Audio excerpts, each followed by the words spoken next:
ज्ञान YouTube channel में जुड़े हुए सभी सत्संगी जनों एवं प्रबुद्ध श्रोताओं का स्वागत है। सभी का अभिनंदन है और सभी को मेरा प्रेम पूर्वक जय श्री। मीमांसा दर्शन के पिछले आख्यानों में विशेष तौर से यज्ञ की चर्चा है और आगे भी यज्ञ का ही स्वरूप वर्णन है। जैसा कि हम लोग जानते हैं कि मीमांसा और वेदांत इनका जोड़ा है। हाँ, इसको इन दोनों को पूर्व मीमांसा और उत्तर मीमांसा के नाम से भी जानते हैं, लेकिन आमतौर पर मीमांसा और वेदांत, वेदांत यानी ब्रह्म सूत्र। तो ब्रह्म सूत्र से कैसे हम बंधेंगे, जुड़ेंगे? सूत्र का काम है, सूत्र माने धागा भी होता है और उस धागे से बांध भी दिया जाता है और धागा के सहारे जो है मनुष्य लक्ष्य के पास भी पहुंच जाता है। अब वो ब्रह्म सूत्र को कैसे पकड़ पाएंगे हम? तो उसके लिए जो संसार में यज्ञ कार्य हैं, इनका जो है क्या प्रयोजन है, ये समझाने का प्रयत्न इस मीमांसा शास्त्र में किया गया है कि जो धर्म की व्याख्या की गई, यथा तो धर्म व्याख्या समः, मैं धर्म की व्याख्या करता हूं। और इसके पूर्व में जो वैशेषिक है उसमें भी धर्म के बारे में बताया गया, यथा तो धर्म जिज्ञासा ये तो अभ्युदय निश्रेय सिद्धि सधर्म।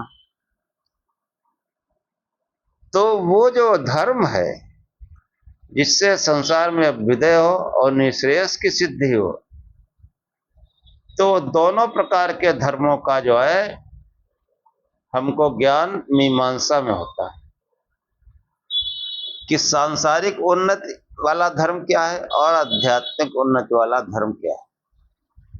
तो जब हम सांसारिक वस्तुएं, सांसारिक जो यज्ञ है, जो होम है, उसके वास्तविक स्वरूप को हम जब समझ पाएंगे, तभी हम उस ब्रह्म सूत्र को पकड़ सकेंगे।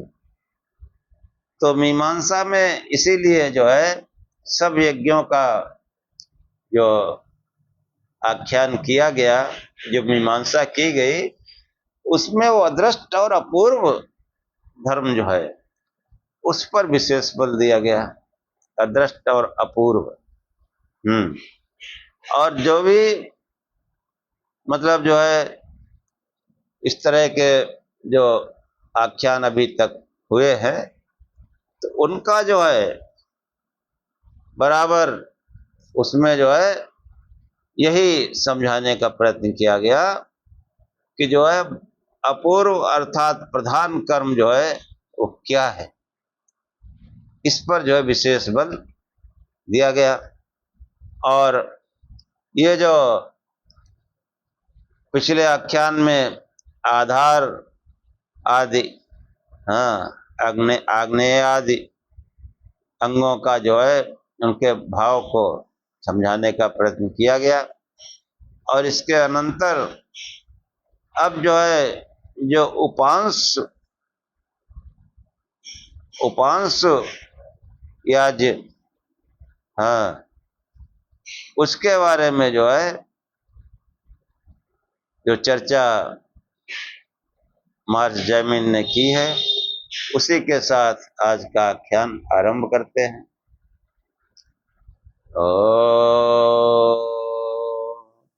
असतो मा सद्गमय तमसो मा ज्योतिर्गमय मृत्योर्मामृतं गमय। हे परम गुरु परमात्मा, हमें असत्य से सत्य की ओर ले चलो, अंधकार से प्रकाश की ओर ले चलो तथा मृत्यु से अमरता की ओर ले चलो। आचार्य जमीन कहते हैं कि उपांशु आजात अपूर्वताधिकरणम, कि जो है जो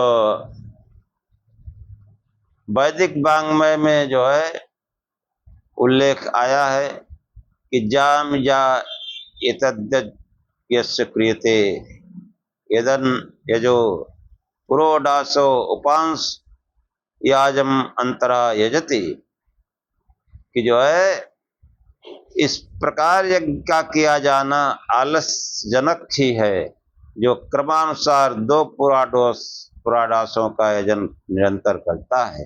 अतः दोनों पुराडासों के मध्य में उपांश याज का आयोजन करे। आलस्य दूर करने के लिए जो है उपांश का आयोजन करे, आलस्य निवारण के लिए प्रजापति का उपांश आयोजन करे। हाँ, आलस्य जो है वो दूर करने के लिए हाँ विष्णु उपांश आयोजन करे, आलस्य निवारण के लिए प्रजापति का उपांश आयोजन करे, आलस्य निवारण करने को अग्निशोम का उपांश आयोजन करे।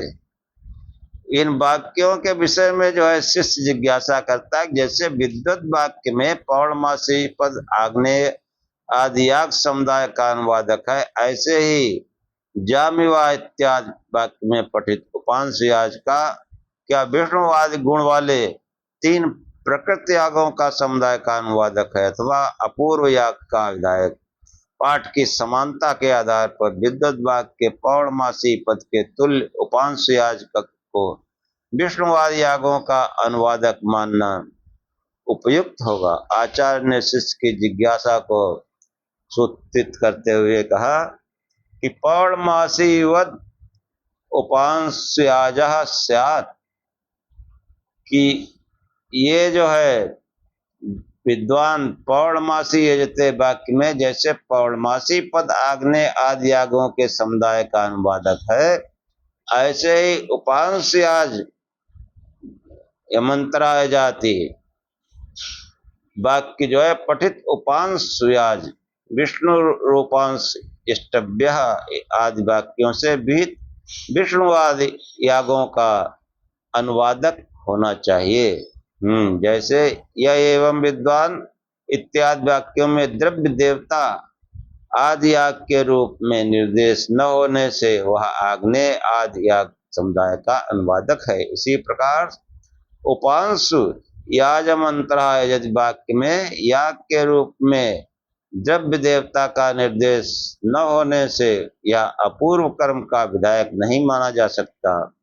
विष्णु रूपांश अष्टभ्य निर्देश से विष्णुवादी यागों के का अपूर्व कर्म मानना उपयुक्त होगा। उपांश याज को उन्हीं यागों का अनुवादक मानना चाहिए।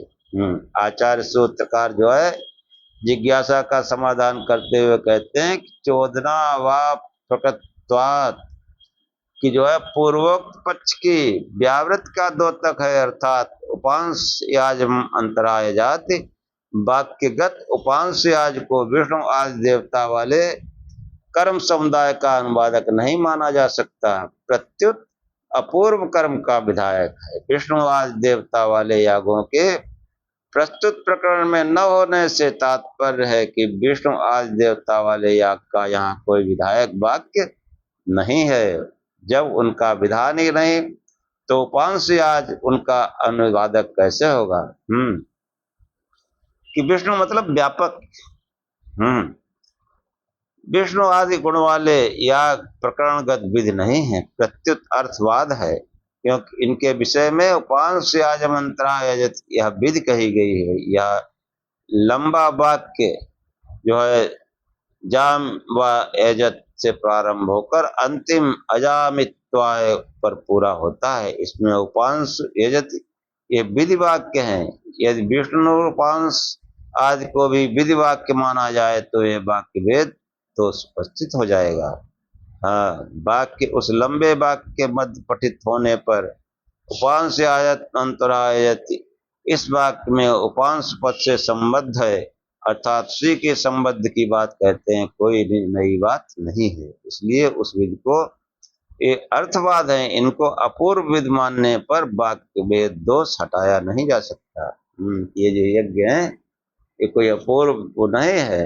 हाँ, कि जो है ये जो यज्ञ में मंत्रों का जो है वो दो प्रकार से जाप किया जाता है। एक तो उच्च स्वर से और कुछ जो है वो बिल्कुल हल्के स्वर से, जिनमें जो है कोई आवाज ना आए। हाँ, तो ये जो है मंत्रों का उच्चारण जो है उसके आधार पर जो उपांश मतलब उपांश जो जाप है या पाठ है वो उसमें आवाज नहीं आती, वो सिर्फ ऐसे ही ध्वनि रहित जाप किया जाता है। तो ये जो है अनुष्ठानों का निरंतर भी बना रहे, इस कारण दोनों के अंतराल में उपांश सृजन कर लिया जाता है। इनसे नाम में जामिता आलस्य आने की संभावना नहीं रहती। यज्ञानुष्ठान के अवसर पर आलस्य की स्थिति को दोषपूर्ण माना जाता है। इस दोष के निवारण के लिए उन यागों के अंतराल में जो है उपांश सृजन कहा गया है। यह अपूर्व विधि नहीं है। उपांश सृजन क्या है? आचार्य कहते हैं गुणोपबंधात, उपांश गुण के उपबंध निर्देश से जाना जाता है। उपांश सृजन यह याग का नाम है। कि उपांश पद का अर्थ है ओठों के अंदर ही उच्चारण करना। देखो अब स्पष्ट हुआ कि उपांश पद का अर्थ है ओठों के अंदर ही उच्चारण करना। उपांश उच्चारण ओठों के बाहर सुनाई नहीं देना चाहिए। उपांश याज नामक याग का कथन उपांश पौर्णमास्याम यजन इस वाक्य द्वारा किया जाता है। सूत्रकार ने उपांश याज्य पौर्णमासी कर्तव्याधिकरणम नामक अधिकरण में इसका उपादान किया है। यह याग केवल पूर्णमासी के दिन किया जाता है, अमावस्या को नहीं। उपांश याज नामक में आहुतियां 3 देवताओं के उद्देश्य से दी जाती हैं, विष्णु, प्रजापति और अग्निशोम। अग्निशोम और प्रजापति की उपांश धर्मता का उल्लेख वैदिक ग्रंथ में उपलब्ध है। विष्णु की उपांशता का उस रूप में उल्लेख नहीं मिलता, परंतु मंत्र पाठ में समामनान कथन से विष्णु का समावेश देवताओं की सूची में किया जाता है। आचार्य सूत्रकार ने सूत्रों में विष्णु देवता विषय विवेचन किया है। अमावस्या का निर्देश करके वहां श्रावण भाष्य में होत्र कर्म पढ़ा है। इदम विष्णु में प्रणद विष्णु स्तवते वीरेण, जो है सूत्रानुगत भाष्य का ये पाठ तभी संगत और सार्थक हो सकता है जब उपांश याज विष्णु देवता वाला स्वीकार किया जाए। यहाँ मंत्रगत विष्णु के आमनान कथन से उपांश याज वाले देवता में जो है विष्णु की गणना होती है। इस प्रकार आचार्यों ने व्यवस्था की है कि आहुति प्रदान करते समय संपूर्ण मंत्र का उच्चारण उपांश किया जाए अथवा देवता नाम पद का निर्णय किया है कि प्रधान होने से केवल देवता के नाम पद का उच्चारण उपांश होना चाहिए। हाँ, मंत्र के शेष भाग का उच्चारण उच्च स्वर में किया जाए। इस सब विवरण का सारभूत कथन आपस्तंभ सूत्र में यह है कि उपांश गुण संबंध से उपांश याज अपने रूप में स्वतंत्र याग नाम है, परंतु प्रस्तुत प्रसंग में आग्नेय और अग्निमोह से यागों के निरंतर को अबाधित करने और थकावट से बचने रूप के निमित्त से उसका अंतराल में इसका उपयोग किया गया है। अतः यहाँ ये उसका अर्थवाद है, इसमें कोई दोष नहीं है। तो उपांश आज अपने रूप में स्वतंत्र एवं प्रधान कर्म है। इसकी पुष्टि के लिए सूत्रकार ने बताया, प्राय वचनाच, प्रधान की पंक्ति में कथन होने से भी यह एक प्रधान कर्म जो उपांश सेजन है, मतलब जो जाप बताते हैं, तो जाप उच्च स्वर में भी कर सकते हैं और उपांश रूप में भी कर सकते हैं। मतलब ओठों के बाहर ध्वनि ना ना, ये उपांश जाप होता है। तो ये जो है प्रधान कर्मों के प्रकरण में उपांश आज का पाठ होने से इसके प्रधान कर्म होने की पुष्टि होती है। लोक में भी ये व्यवहार देखा जाता है। श्रेष्ठ व्यक्तियों के नाम ग्रहण में जो गिने जाते हैं वह सभी श्रेष्ठ प्रधान व्यक्ति माने जाते हैं। प्रस्तुत प्रसंग में भी आग्नेय अष्टकपालो भवति, यहाँ से लगाकर इंद्रिय पयोमावास्यायाम तक समस्त प्रक्रम सिलसिला प्रधान कर्मों का है। उसी के अंतर्गत ताब्रुवाम अग्नि सोमावाज्या शैव नाउपांस पौर्णमास्याम यजन, यह वचन है। अतः यहाँ पठित उपांश से आज को जो है प्रधान कर्म मानना चाहिए। हाँ, तो ये जो है उपांश यजन और उच्च स्वर से जो यजन, इसके बारे में बताया गया। और इसके बाद जो है आधार आद्य पूर्वताधिकरण कि वैदिक वाङ्मय में आधारम आधारयति, आधारम आधारयति, ये वाक्य सुना जाता है। आधार का आधारण करता है, अर्थात घृत ऊर्ध्व ऊंचे व आधारण करता है। संततम आधारयत, संतत एक तार घृत की धारा टूटे बिना आधारण करता है। ऋजुम आधारयत, घृत की धारा ऋजु सरल सीधी रहते आधारण किया जाता है। पहले वाक्य में घृत के सेचन का विधान है, अगले वाक्य में बताया गया घृत का वह आधारण सेचन किस प्रकार होना चाहिए। ऐसा ही वाक्य अग्निहोत्रम जो अग्निहोत्र में करता है, इसी विषय में अन्य वाक्य कहे गए कि देखो ये जो आधार आधारता अधिकरण, ये जो यज्ञ है, क्योंकि मैं पहले बता चुका हूं कि मैंने जो वैदिक साहित्य पढ़ा है वो आर्ष प्रकाशन का पढ़ा, आर्य समाज का। और आर्य समाज में यज्ञ पर विशेष बल दिया जाता है। हालांकि जो प्रकांड विद्वान है आर्य समाज के, वो वास्तविक यज्ञ को बताते हैं, लेकिन अधिकांश लोग जो यज्ञ है बस वही अग्नि जलाए स्वाहा स्वाहा किए हो गया, इतने से ही वो इतश्री मान लेते हैं। तो ये जो घृत की धार निरंतर, इससे क्या होगा, थोड़ा सा वातावरण बाहर का शुद्ध हो जाता है। पिछले आख्यानों में आ चुका है कि वो संस्कार किए जाते हैं कि जो वास्तविक अपूर्व और अदृष्ट धर्म प्रारंभ हो, अंदर का यज्ञ शुरू हो, तो इसलिए बाहर वातावरण को शुद्ध करने के लिए यज्ञों का प्रयोजन है। जो वास्तविक यज्ञ है वो अंदर है, ध्यान करना। और ये जो जैसे अग्नि में जो है जब वो घृत की धार डाली जाती है तो अग्नि और प्रदीप्त होती है, और अंदर कैसे वो अग्नि और प्रदीप्त होगी, तो घृत जो है वो स्थूल में प्राण का जो है उच्चतम रूप है। प्राण मतलब शक्ति, पावर। हाँ, प्राण का ही पावर है शरीर में। प्राण कमजोर हो जाएगा, शरीर बेकार होने लगेगा। प्राण पावरफुल है। तो और जो खाद्य पदार्थ है, घी को बहुत ताकतवर माना जाता है, मतलब इसमें प्राण की मात्रा अधिक होती है। तो वो जो है,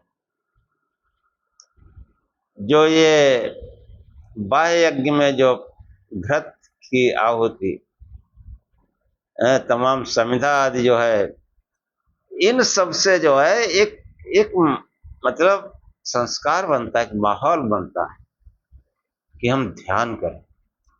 और उस ध्यान में जो है वो जो घृत की धार है, मतलब प्राणों की धारा, ऐसे तो समझो प्राणों की धारा, वह जो है वह प्रदीप्त होती है, उससे अग्नि जो है और प्रचंड होती है। पहले प्रकाश शुरू हुआ, जैसे बाह्य यज्ञ में पहले अग्नि प्रज्वलित की जाती है, बहुत सूक्ष्म होती है, थोड़ा सा लो होती है, फिर उसमें घी और हवन सामग्री डाल डाल के उसको प्रदीप्त और तेज किया जाता है, प्रचंड किया जाता है, और फिर उसमें यज्ञ संपूर्ण किया जाता है। तो ऐसे ही जो अंदर वास्तविक यज्ञ अंदर है, इस अध्यात्म में हो रहा यज्ञ, अब इसमें वो प्राणों की आहुति, हाँ प्राणों की आहुति दी जाती है। और प्राणों की आहुति देने मतलब ये नहीं कि प्राण नष्ट हो जाएगा, जल जाएगा, प्राण और भी पावरफुल होता है। हाँ, जैसे बाहर यज्ञ में भी सोचते हैं कि जो कुछ हमने दिया बेकार गया, कोई ऐसा सोच के यज्ञ करता है, कोई दान करता है ये सोचता है कि बेकार चला गया, कोई भंडारा करता कि यह सोचता है कि वो जो है बेकार हो गया हमारा खिलाना पिलाना, या जो समिधा आदि लेकर के यज्ञ सामग्री लेकर जो हवन आदि करते हैं, वो भी समझते हैं नहीं बेकार नहीं गया। तो वो जो अंदर का यज्ञ है वो तो उसका तो बेकार होने का कोई प्रश्न नहीं। बाह्य यज्ञ में जो आदमी दान पुण्य करता समझता है कि कई गुना होकर मिलेगा। ऐसे ही जो अध्यात्म में हो रहा यज्ञ है, जो ब्रह्म यज्ञ जिसको कहते हैं, ज्ञान यज्ञ कहते हैं, वो ज्यो ज्यो इसमें आहुति डाली जाती है, और वहां तो ये घी और हवन सामग्री तो रखी नहीं, वहां तो प्राण ही है, उसी से ये अग्नि प्रज्वलित होती है अंदर के ब्रह्म यज्ञ में। और ज्यो ज्यो प्राण की आहुति दी जाती है, त्यों त्यों प्राण शक्तिशाली बलशाली होता जाता है। हाँ, किसी महान योगी देखो कितना तेजस्वी, कितना जो है पावरफुल होता है, तो उसने अंदर का यज्ञ किया है, प्राणों की आहुति दी है। और यही जो है इस बाह्य यज्ञ का जो है प्रयोजन है। और यही जो है उस ब्रह्म सूत्र को पकड़ने का उपाय है, उस ब्रह्म सूत्र से बंधने का यही उपाय है। इसीलिए इस मीमांसा शास्त्र में जो यज्ञ है इनकी मीमांसा की गई, जो अदृष्ट और अपूर्व जो प्रधान कर्म है उनका संकेत किया गया।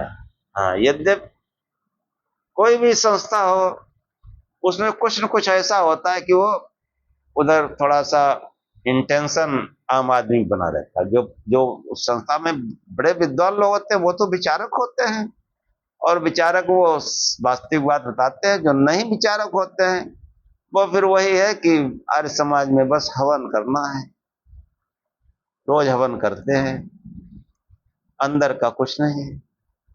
हाँ, अंदर का कुछ नहीं है, और उसी से अपने को सब मानते हैं। तो वो तो कर्म कांड हो गया, ज्ञान कांड के पास नहीं पहुंचते। ज्यादा कर्म कांड करोगे तो फिर बुद्धि जड़ हो जाएगी। भाई बाहर के जो है इस स्थूल को जो है तुम खूब पुष्ट करोगे, स्थूल शरीर को, तो ये स्थूल शरीर पे ज्यादा पुष्ट होगा तो फिर ये कवर बना देगा, ऐसा कवर बना देगा कि वो अंदर का जो सूक्ष्म और कारण शरीर है उसके विकसित होने का कोई वही नहीं रहेगा, क्योंकि अंदर इतना ऊपर इतना कवर तगड़ा चढ़ा है कि वो अंदर कैसे विकसित हो। हाँ, और जब अंदर को यज्ञ करता है तो वो स्थूल सूक्ष्म कारण सब विकसित होते हैं, सब विकास को पाते हैं। एक जो है समन्वित विकास होता है, समन्वित, कि स्थूल सूक्ष्म कारण तीनों शरीरों का बिल्कुल समन्वित विकास होता है। और समान विकास कैसे होगा? वो प्राणों की समता प्राणों की समता ही योग है। समत्वम योग मुच्यते। कि बुद्धि तो जहाती वह सुकृत दुष्कृते सिद्धि असिद्धि योगस्थ कुल कर्माणि संग त्यक्त्या धनंजया सिद्धि असिद्धि समभूत्वा समत्वम योग मुच्यते। योग में स्थित रहता हुआ तो कर्म कर। और सिद्धि और असिद्धि में संभव। भजन ध्यान कर रहे, थोड़ी बहुत सिद्धि आ गई और सिद्धि से चिपक गए, वो जो भजन ध्यान भूल गए। तो उनमें समान रूप से रहते हुए वो समत्व करें। समत्व यानी प्राणों की समता, कि जब हम ध्यान करते हैं तो दायां या बायां स्वर चालू रहता है, एक थोड़ा तेज रहता है, एक थोड़ा मध्यम रहता है।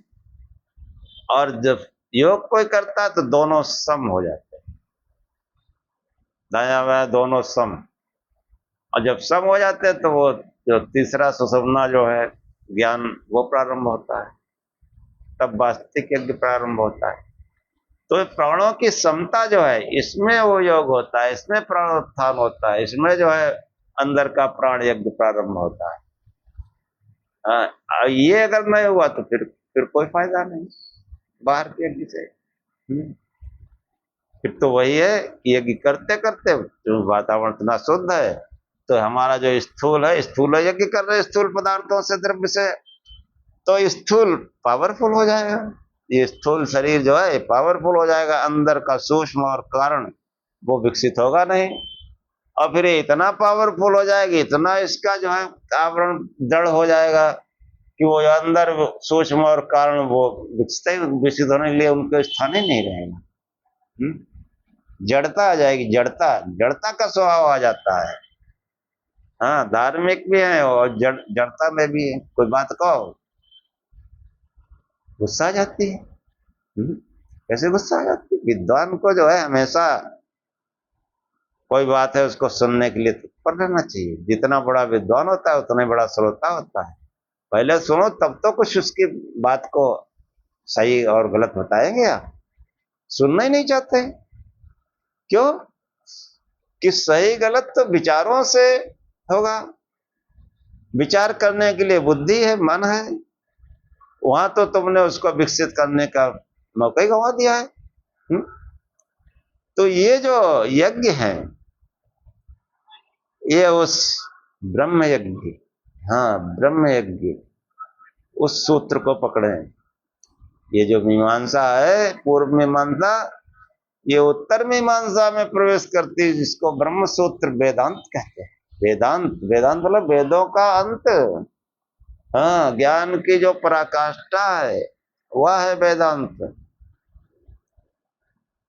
इसीलिए मीमांसा में पूरा जो है विश्लेषण किया गया है कि क्या प्रधान कर्म है, क्या गौण कर्म है।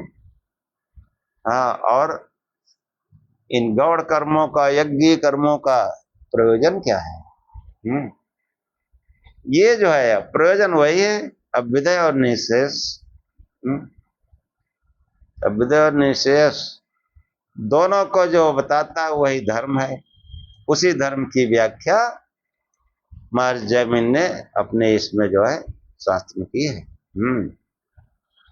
तो ये जो आगे सूत्रकार कहते हैं कि आधाराग्निहोत्रम रूपत्वात्, आधार वाक्य और अग्निहोत्र वाक्य अपूर्व विध नहीं है। लो साफ है कि आधार वाक्य और अग्निहोत्र वाक्य अपूर्व विध नहीं है, अनुवादक है अपूर्व विध रूप न होने से।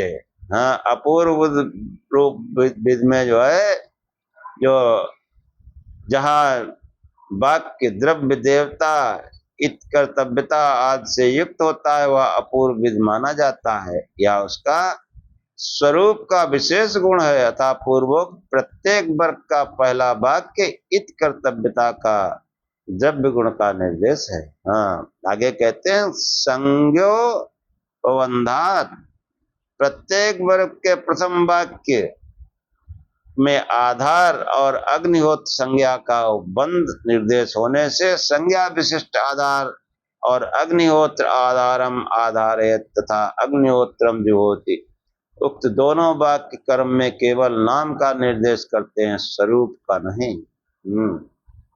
नाम निर्देश है, स्वरूप नहीं। पहले से विद्यमान वस्तु का नाम रखा जाता है, तात्पर्य केवल नाम का निर्देश करने वाले वाक्य स्पष्ट करते हैं। कर्म स्वरूपतः वाक्यांतर से सिद्ध है, उन्हीं वाक्यों के ये वाक्य अनुवादक हैं, अतः नाम मात्र का निर्देश इन वाक्यों में अपूर्व विधि होने में बाधक है। सूत्रकार ने इन वाक्यों के अनुवादक होने में अन्य हेतु दिया। अप्रकृतत्वाच्च उक्त वाक्यों में द्रव्य देवता के प्रकट न होने से वाक्य अपूर्व कर्म के विधायक नहीं है। समीप में स्थित किसी अन्य वाक्य से वाक्यों में द्रव्य देवता की प्राप्ति नहीं होती। अपूर्व विधि के लिए द्रव्य देवता का निर्देश आवश्यक है। ऐसा न होने से इन्हें अपूर्व विधि नहीं माना जाना चाहिए। हाँ, गत त्रिसूत्री में प्रस्तुत की गई जिज्ञासा का आचार्य सूत्रकार ने समाधान किया। क्या समाधान किया? कि चोदना व शब्दार्थ से प्रयोग भूतत्वात् तत्सन्निधि गुणार्थेन पुनः श्रुति, कि जो है ये जो अपूर्व कर्म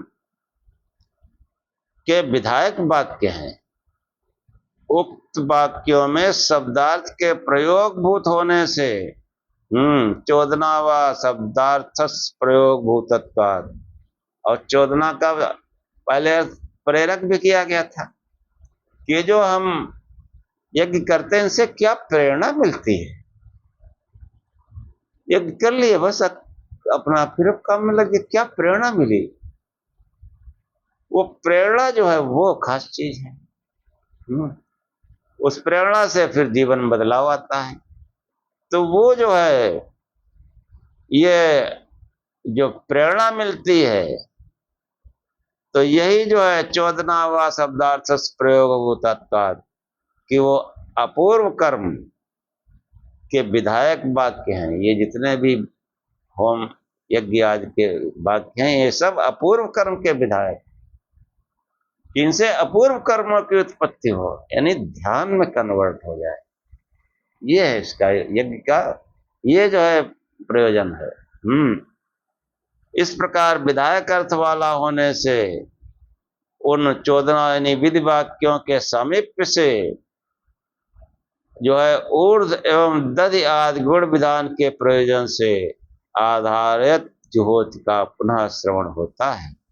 हाँ, कि अग्निहोत्रम जुहोति ये वाक्य अनुवादक न होकर अपूर्व कर्म के विधायक हैं। देखो आचार्य देवीर शास्त्री क्या कहते हैं कि जो है अग्निहोत्रम जुहोति में ये वाक्य केवल अनुवाद मात्र नहीं है कि अग्निहोत्र करना चाहिए, ये अपूर्व कर्म के विधायक है। अपूर्व कर्म यानी ध्यान की ओर संकेत करते हैं, ध्यान करने के लिए कहते हैं। आधारित और जुहोत इन आख्यात पदों में लकार का अर्थ विधि तथा धातु का अर्थ आधार और होम है। इस प्रकार इन वाक्यों के आधार संज्ञक एवं अग्निहोत्र संज्ञक अपूर्व कर्मों का विधान किया गया है। अपूर्व कर्मों का ये वाक्य केवल कर्म का नाम संज्ञा मात्र का निर्देश न होकर आधार एवं अग्निहोत्र कर्मांतर के विधायक। कि अग्नि खाली देवता समझकर वो नहीं, क्योंकि यज्ञ यजुर्वेद को यज्ञ में उसमें विशेष माना गया है। तो अंत में वो मंत्र आया है अग्नि का कि अग्ने नये सुपथाराय स्नान विश्वानि देवयुनानि विद्या योदस्मज्जोराणमेनो भूयिष्ठां ते नमा उक्तिं विधेन्। हे अग्नि, हे अग्नि, यहाँ अग्नि देवता नहीं है, गुण स्वरूप रूपक है, नाम है ये। क्या है? प्रकाश स्वरूप परमेश्वर। तुम जानते हो, तुम उस सन्मार्ग को जानते हो, उस सुपथ को जानते हो, इसलिए तुम मुझे ऐसे मार्ग से ले चलो जो सुपथ है। ये जो बाहर अग्नि प्रज्वलित कर रखी स्वाद, ये इससे कहाँ ले जाएगी तुमको? थोड़ा स्थूल सही रहेगा। और ये जो इसका जो अनुवाद है, उसको अगर ऐसे करेंगे तो ये अनुवाद थोड़ा सा विचार करने पर वो अपूर्व धर्म का विधायक कि हे प्रकाश स्वरूप परमेश्वर। वो अंदर जब कोई उस परमेश्वर का चिंतन करता है, अग्नि स्वरूप का, तो वो जो अग्नि, हाँ, अग्नि प्रज्वलित होती है, तो वही अग्नि, हाँ, अग्नि वो ऊर्ध्वगामी अभी गाया था कि ऊर्ध्वगामी होती है। और वो अग्नि, अग्नि नय सुपथाराय आसमान, ये अग्निदेव मुझे उस मार्ग से ले चलो जो सुपथ। कौन सा सुपथ है? विश्वान देव वयुनान विद्वान, जिस मार्ग पर हमारे ऋषि महात्मा योगी जन जो है गए हैं, उन्होंने जिस मार्ग का अनुसरण किया है वही सुपथ है। और वो शपथ को तुम, हे अग्निदेव, तुम ही दिला सकते हो। वो अंदर का अग्निदेव, ध्यान का अग्निदेव। हाँ, योद्यस्मज्जोराण में नो, मेरे अंदर जो विकार हैं, बुराइयां हैं, वो सब जो बार बार हमको यज्ञ नहीं करने देती, भजन ध्यान नहीं करने देती, ये अग्निदेव, इनसे संघर्ष करा करके मुझे विजयी बनाओ। ये जो बुराइयां, विकार, कुचेष्टा, कुवासना की इच्छा, ये जो है, इनसे हमको विजयी बनाकर इनको हमसे पृथक करो। जोहराण में नो, हमसे अलग करो इनको। जब कोई ध्यान करता है तो ये सब अपने आप भागने लगते हैं। योद्यस्मत् जोहराण में नो भूयिष्ठाम ते नमा उक्तिम विधेन। हम आपकी बार बार स्तुति करते हैं, बार बार स्तुति करते हैं। ये अग्निदेव जब जो है प्रज्वलित होता है, पहले जलता बुझता रहता है, फिर वो स्थायी हो जाता है। स्थायी हो जाना यही घृत की धार है कि प्राण जो है अब बिल्कुल कंटिन्यूअस बराबर प्रज्वलित हो रहा है। ये वास्तविक है। और ये हमको कहाँ ले जाएगा? विश्वानिदेव, जो समस्त ऋषि मुनि योगी जन महापुरुष जहां गए हैं वहीं ले जाएगा। इसलिए जो है प्रकाश स्वरूप से ध्यान करो, शिव शिव जपो। यही जो है शास्त्रों का निचोड़ है। योग, शास्त्रों का निचोड़ योग। योग से क्या है कि वो समत्तम योग मुच्यते, वो समान रूप से स्थूल सूक्ष्म कारण सबको समान रूप से विकसित करता हुआ चलता है। कुछ सोचना नहीं, बस ध्यान करो प्रकाश स्वरूप, कुछ नहीं सोचना। शिव शिव जाप करो, मौका मिले तो उच्च स्वर में करो, नहीं तो उपांश जाप, यानी अपना जो है ओंठों के अंदर जाप करो, बाहर आवाज ना आए। हाँ, कई ऐसे मौके आते हैं जो जो जो करोगे तो लोग कहेंगे क्या कर रहा है। हाँ, ये लोग हाँ व्यंग करते हैं, बड़ा भगत हो गया है तो भाई। लेकिन इन सब की परवाह नहीं करना है। ये तो सब करते ही रहते हैं। जब भी कोई सुधार के मार्ग पर चलता है, लोग हंसी खिल्ली उड़ाते हैं, लेकिन बाद में अगर हम लगे रहे तो फिर वो वही लोग भी प्रशंसक बन जाते हैं। ये भी जान लो। हाँ, जो है ये जो मतलब मीमांसा शास्त्र में जो बार बार ये अपूर्व और अदृष्ट कर्म के विधायक, हाँ, ये खास चीज है कि यज्ञ जो है वो अपूर्व धर्म में, अपूर्व कर्म में बदल जाए, नहीं ध्यान में, योग में। यही इसका प्रयोजन है यज्ञों का। और इसी के साथ आज का आख्यान समाप्त करते हैं। हाँ, तो शिव को प्रकाश स्वरूप से ध्यान करो, भगवान शंकर की फोटो लगा लो।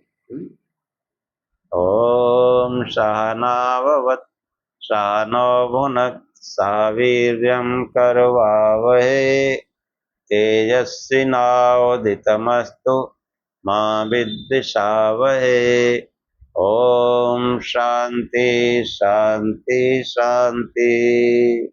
हे परमात्मा, हम दोनों श्रोता और वक्ता की साथ साथ रक्षा करें, साथ साथ पालना करें, हम दोनों साथ साथ बल को बढ़ावें, पराक्रम करें, हमारा पढ़ा पढ़ाया एक साथ तेजस्विता को प्राप्त हो, हम आपस में द्वेष न करें। हे परमात्मा, हम दोनों को त्रिविध शांति प्राप्त हो, हमारे जीवन में दैहिक दैविक भौतिक कोई कष्ट न आए। ओम शांति शांति शांति। जय शिव।